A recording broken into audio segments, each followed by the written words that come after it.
Hey guys, today we are going to discuss the chapter of Origin and Nature of Soil of the subject Geotechnical Engineering, 3rd Sem Civil Engineering. Myself, Assistant Professor Gaurang Prajapati from Civil Department, MGT College, Navsari. Okay, so let's discuss first of all what is origin of soil. Let's start the topic with the soil formation in the geological cycle. Soils are formed by weathering of rocks due to mechanical disintegration or chemical decomposition. Means soil કેવી રીતના બને છે તો usually તમારી સોઇલનું creation mechanical અથવા chemical ડિકમ્પોઝિશન અથવા ડિસ્ટિંગ્રેશન otherwise આપણે simple લેંગ્વેજમાં કહીએ તો વેધરિંગથી થાય છે. મીન્સ વેધરિંગ મીન્સ ધોવાણ, પથ્થરોના ધોવાણ થવાથી તમારી સોઇલ બને છે. When a rock surface gets exposed to the atmosphere for an appreciable time, it disintegrates or decomposes into the smaller particles and thus soils are formed. જ્યારે રોકની સરફેસ તમારી ઘણા લાંબા સમય સુધી એટમોસ્ફિયરમાં એક્સપોઝ થાય છે ત્યારે એનું ડિકમ્પોઝિશન મતલબ કે weathering or we can say ધોવાણ થાય છે અને એનાથી સોઇલ બને છે. Soil is formed by the geological cycle. Soil હંમેશા જીઓલોજિકલ સાયકલથી બને છે. The geological cycle consist of the following stage. Geological cycle 4 સ્ટેજની બનેલી હોય છે. Number 1 erosion, second transportation, third deposition and fourth upfill. Okay, now next, that is erosion. So erosion is basically divided into two parts, say physical weathering and second is chemical weathering. Talking about physical weathering, the responsible factor for the physical weathering are temperature changes, wedging action of ice, spreading of roots of plants and abrasion. Physical વેધરિંગને affect કરતા ફેક્ટર્સની જો discussion આપણે કરીએ તો એમાં 4 factors આવશે. કયા? તો temperature changes, wedging action of ice, spreading of fruits of plants and abrasion. Next, that is chemical weathering. Process involve are hydration, carbonation, oxidation and solution. Next વાત કરીએ કેમિકલ વેધરિંગની તો એમાં એની પ્રોસેસ 4 તબક્કામાં થાય છે. નંબર 1 હાઇડ્રેશનમાં, then carbonation, oxidation, solution. Okay, so now let's discuss each and every weathering in detail. So હવે આપણે કેમિકલ વેધરિંગ અને ફિઝિકલ વેધરિંગ ડિટેલમાં જોશું. સ્ટાર્ટ કરીએ છીએ ફર્સ્ટ ઓફ ઓલ ફિઝિકલ વેધરિંગથી. તો the process by which the rock disintegrate into the smaller fragments due to factors like temperature changes, wedging action of ice, spreading of roots of plants, abrasion, etc. without involving any change in its property is called the physical weathering. Physical weathering ની વાત કરીએ, just a minute.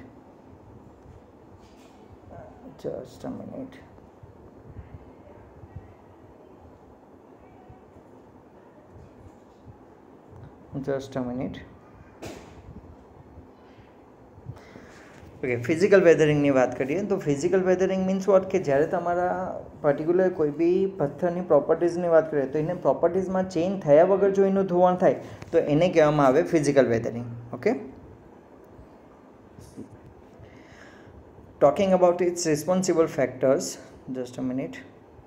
Talking about its responsible factors, તો એના factors affect કરતા કયા છે? તો temperature changes, wedging action of ice, spreading of roots of plants and abrasion. Okay, so simple વર્ડ્સમાં જો તમને ફિઝિકલ વેધરિંગ સમજાવું તો ફિઝિકલ વેધરિંગ મીન્સ તમારું એવું વેધરિંગ, એવું મતલબ પથ્થરનું ધોવાણ કે એની કેમિકલ કેરેક્ટરિસ્ટિક્સ મીન્સ એની પ્રોપર્ટીઝ ચેન્જ નથી થતી અને એના છતાં જો પથ્થરનું ધોવાણ થાય તો એને કહેવામાં આવે ફિઝિકલ વેધરિંગ. ઓકે, નેક્સ્ટ આપણે જઈએ, that is just a minute. હવે વાત કરીએ એના રિસ્પોન્સિબલ ફેક્ટર્સની. Number 1 temperature change. તો ટેમ્પરેચર ચેન્જની વાત કરીએ, just a minute. Temperature change. Different minerals of rock have different coefficient of thermal expansion. જેમ જેમ તમારા પથ્થર અલગ અલગ હોય છે તેમ તેમ એના થર્મલ એક્સપાન્શનના કોએફિશિયન્ટ અલગ અલગ હોય છે. Due to the temperature changes, unequal expansion and contraction of these minerals occurs, resulting in stress in rocks and disintegration of the rock particles. હવે આમાં જેમ જેમ તમારું ટેમ્પરેચર ચેન્જ થાય તેમ તેમ હવે આ બધી પ્રોપર્ટીઝ અલગ અલગ, થર્મલ કોએફિશિયન્ટ અલગ અલગ હશે. એના લીધે આઈધર પથ્થરની અંદર એક્સપાન્શન થશે મતલબ એનો ફેલાવો થાય અથવા એનું કોન્ટ્રાક્શન થાય મતલબ એનું વોલ્યુમ ઓછું થાય અને આ ઘટના થવાના લીધે તમારા પથ્થરનું ધોવાણ થાય છે. ઓકે, સો અલ્ટિમેટલી ટેમ્પરેચર ચેન્જીસના લીધે તમારું પથ્થરનું ધોવાણ થાય છે. દેટ મીન્સ કે વેધરિંગ થાય છે. Next, that is wedging action of ice. In cold climate, water held in pores and cracks of the rocks gets frozen. એટલે જ્યારે આપણે ઠંડા વાતાવરણની વાત કરીએ તો ઘણી બધી વાર શું થાય છે કે પોર્સમાં મતલબ વોટરના પોર્સમાં વોટરમાં જે છિદ્રો હોય નાના એમાં તમારું પાણી સ્ટોર થઈ જાય છે. As the volume of ice formed is more than that of water, expansion occur. અને જ્યારે પછી ટેમ્પરેચર બહુ જ ઓછું થઈ જાય મતલબ ઠંડુ થઈ જાય તો એ જ અંદરનું પાણી જે તમારું સ્ટોર થયેલું હોય એ બરફ બની જાય અને બરફનું તમારું વોલ્યુમ પાણીના વોલ્યુમ કરતાં વધારે હશે એટલે એમાં ક્રેક ડેવલપ થાય છે. Okay, due to wedging action of ice forms, stress are developed in the rocks and causing disintegration of rocks. એટલે આ વેજિંગ એક્શનના લીધે પથ્થરોનું ધીમે ધીમે અંદરથી ધોવાણ થાય છે. Okay, next, that is third constant, spreading action or spreading of roots of plants. The roots of trees and shrubs growing in the cracks and fissures of the rocks apply forces on the rock and resulting in the disintegration of rock. Simple શબ્દોમાં જો સમજીએ તો spreading of roots means તમારા જે ઝાડના તમારા મોટા મોટા તમારા થડ હોય એ જ્યારે તમારા પથ્થરમાં ડેવલપ થતા હોય તો જે તમારા રોક્સમાં ક્રેક્સ હોય એની અંદર પણ એ તમારા રૂટ્સ જાય છે અને એમાં ડેવલપ થાય છે. એને ડેવલપ થવાથી તમારો પથ્થરમાં ક્રેક પડે છે. અલ્ટિમેટલી પથ્થરનું તમારું વેધરિંગ થાય છે. Okay, next, that is abrasion. As the water, wind and glaciers move over the surface of rock, abrasion or scouring takes place. પાણી, હવા અને ગ્લેશિયર્સ મીન્સ બરફ તમારું પથ્થરના સરફેસ પરથી જ્યારે મૂવ થાય ત્યારે એનું એબ્રેશન અથવા સ્કાઉરિંગ મતલબ કે એનું ધોવાણ થાય છે. It results in the formation of soil. એટલે એના લીધે પણ તમારા પથ્થરનું ધોવાણ થાય છે. ઓકે, નેક્સ્ટ, હવે આપણે સ્ટાર્ટ કરીએ next topic, that is chemical weathering. તો due to alteration in chemical properties of the rock minerals new compounds are form. This referred as chemical weathering. એટલે કેમિકલ વેધરિંગને જો આપણે ડિફાઇન કરવા માંગીએ તો આપણે સિમ્પલ શબ્દોમાં કહીએ તો પથ્થરની પ્રોપર્ટીઝમાં મતલબ રોક્સની પ્રોપર્ટીઝમાં ચેન્જ થાય અને એના લીધે જે તમારું વેધરિંગ થાય એને કહેવામાં આવે કેમિકલ વેધરિંગ. હવે અને આ જ વસ્તુ ફિઝિકલ વેધરિંગમાં આપણે જે જોયું તો એમાં શું હતું કે એમાં તમારા પથ્થરનું ધોવાણ એમાં પણ થશે બટ એમાં એની પ્રોપર્ટી ચેન્જ નહીં થશે. જ્યારે કેમિકલ વેધરિંગમાં એની પ્રોપર્ટીઝ ચેન્જ થાય છે. આ બે બેઝિક ડિફરન્સ છે બંને વચ્ચેનો. Okay, and process involves are hydration, carbonation, oxidation and solution. Okay, તો આ ચાર પ્રોસેસથી તમારું કેમિકલ વેધરિંગ થશે. ચારે ચાર પ્રોસેસ હવે આપણે ડિટેલમાં જોઈએ. ફર્સ્ટ વન સ્ટાર્ટ કરીએ, હાઇડ્રેશન. તો water combines with rock in this process and results in the formation of new chemical reaction. એટલે આમાં શું થશે કે વોટર મીન્સ પાણી will combines with the rock. એટલે પાણી શું થશે પથ્થર સાથે કમ્બાઇન થશે અને પ્રોસેસ કરીને તમારું શું કરશે કેમિકલ કમ્પાઉન્ડ ક્રિએટ કરશે. Than carbonation. The carbon dioxide present in the atmosphere reacts with the water from carbonic acid. એટલે હવે હવામાં મીન્સ એટમોસ્ફિયરમાં જે તમારો કાર્બન ડાયોક્સાઇડ છે એ કોની સાથે રિએક્ટ કરશે તો પાણી સાથે રિએક્ટ કરશે અને શું બનાવશે તો carbonic acid that is H2CO3 સાથે બનાવશે. Okay, then third one oxidation. It is the reaction of atmospheric oxygen with the minerals in the rock. એટલે એટમોસ્ફેરિક ઓક્સિજન જે હમણાં કમ્પાઉન્ડ થયો હવે કોની સાથે રિએક્ટ કરશે તો મિનરલ સાથે રોક કરશે. મિનરલ્સ મીન્સ રોકમાં તમારા મિનરલ્સ પ્રેઝન્ટ જ હશે.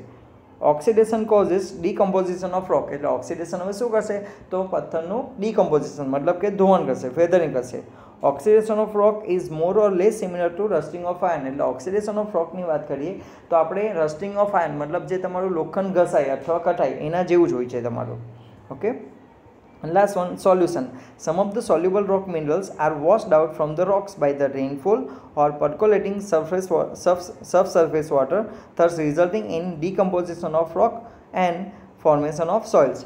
એટલે some of the soluble rock minerals એટલે અમુક હવે તમારા મિનરલ્સ કેવા હશે પથ્થર પર જે તમારા વરસાદ પડવાથી વરસાદનું જે પાણી છે એનાથી જ તમારું ધોવાણ થઈ જશે.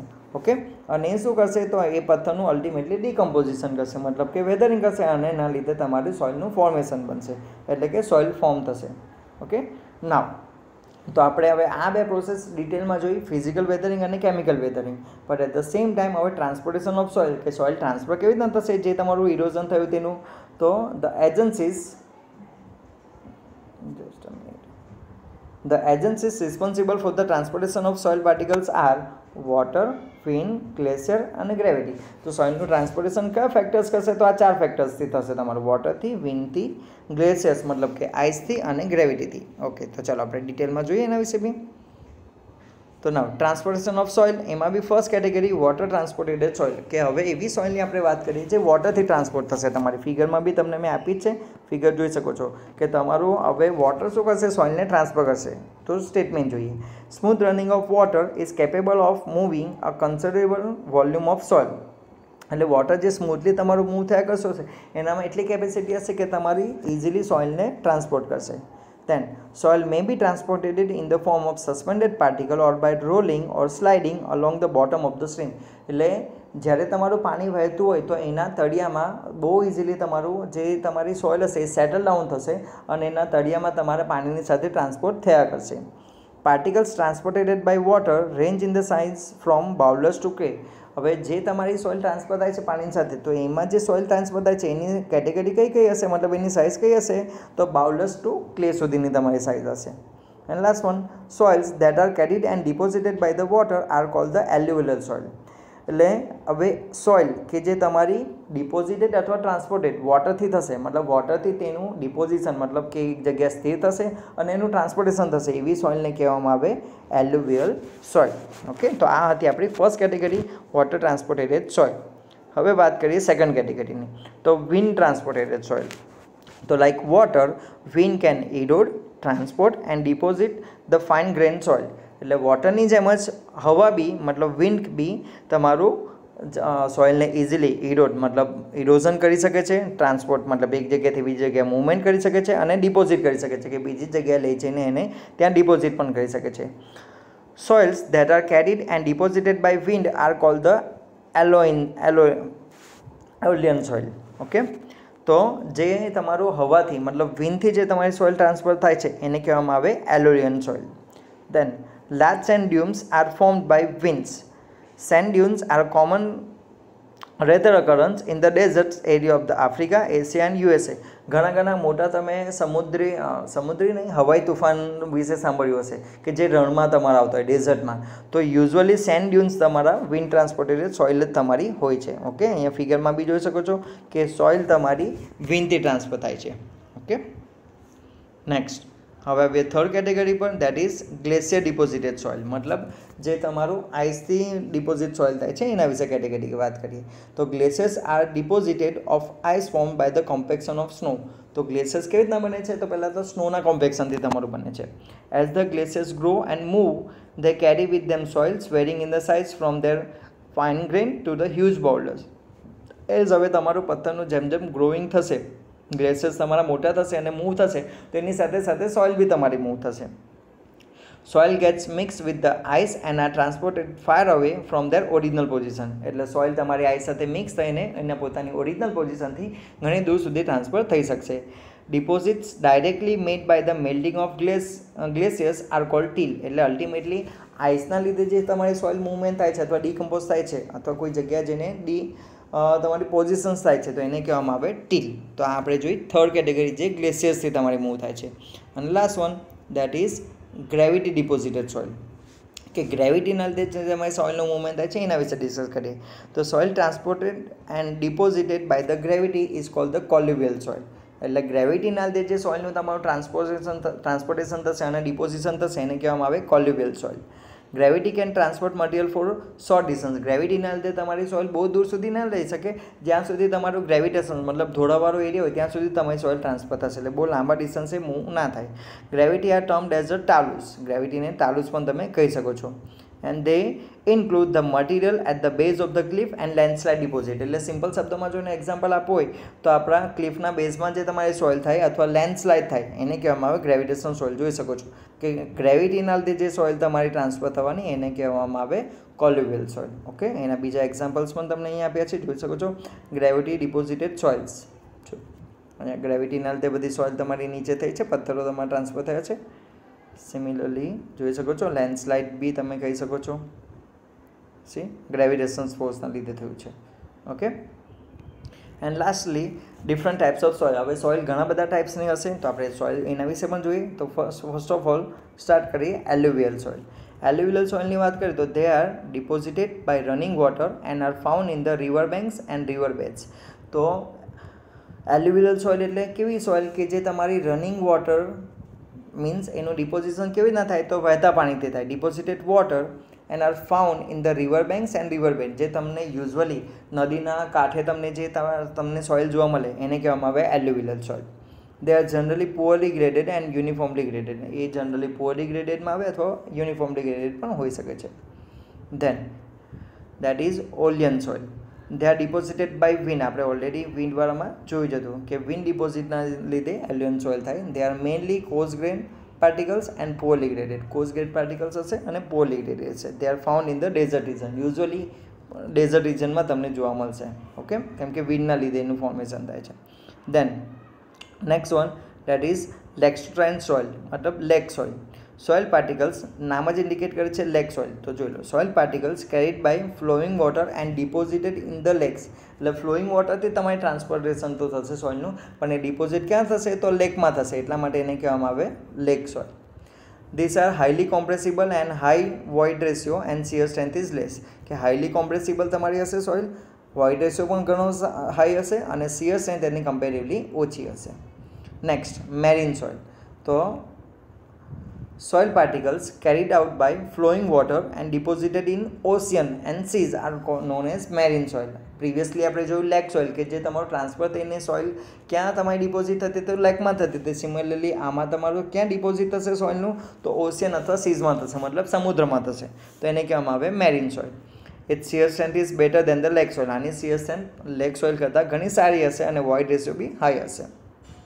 દેન next one that is glacial soil अथवा drift. They are the mixture of the stone pieces, silts, sands and clay which are formed glaciers. કે ગ્લેશિયર સોઇલ મીન્સ ગ્લેશિયર્સના તૂટવાથી તમારું જે મિક્સચર થશે, સ્ટોન છે, સ્ટોન પીસીસ છે, સિલ છે, સેન્ડ છે, ક્લે છે, એને કહેવામાં આવે glacier soils. These are generally well graded soil કે સેમ સાઇઝની ઓલમોસ્ટ હશે. Then colluvial soil. Soil are transported and deposited by the gravity. આપણે લાસ્ટ થિયરીમાં જોયું, એને કહેવામાં આવે કોલ્યુવિયલ સોઇલ, મતલબ ગ્રેવિટેશનના લીધે જે સોઇલ ટ્રાન્સફર થાય છે એને. Okay, next cohesive soil. Soil in which the absorbs water and particle attraction act such that it deforms plastically at different water content are known as cohesive soil अथवा clay. Means કે soil particles જે છૂટા પડે અને એમાં જે absorb water, મતલબ એમાં જે પચેલું પાણી હશે એ બંને એકબીજા સાથે મળીને જે માટી બનાવે એને કહેવામાં આવે કોહેઝિવ સોઇલ અથવા એને ક્લે પણ કહેવામાં આવે. Then black cotton soil. In its high percentage of the clay minerals, it has a very low bearing capacity. કે જેવું તમારા ક્લે મિનરલ્સ હાઈ હશે તેમ એની બેરિંગ કેપેસિટી ઘણી ઓછી હશે. It possesses high swelling and shrinkage property. કે swelling બી મતલબ સ્વેલિંગ બી બહુ વધારે થશે. ઓકે, અને શ્રિંકેજ પ્રોપર્ટી પણ તમારી ઘણી વધારે હશે. And last one loam. It is the mixer of sand, clay and silt. કે લોમ એટલે શું તમારું? તો સેન્ડ, ક્લે અને સિલ્ટનું મિક્સર થઈને જે તમારી સોઇલ બને એને કહેવામાં આવે લોમ. ઓકે, હોપ સો સ્ટુડન્ટ્સ કે તમને બધી ડિટેલ્સમાં ખબર પડી હોય. તમને કોઈ બી ક્વેરી, ડાઉટ હોય તો મને પૂછી શકો છો. Okay, so this is me Gaurang Prajapati signing of.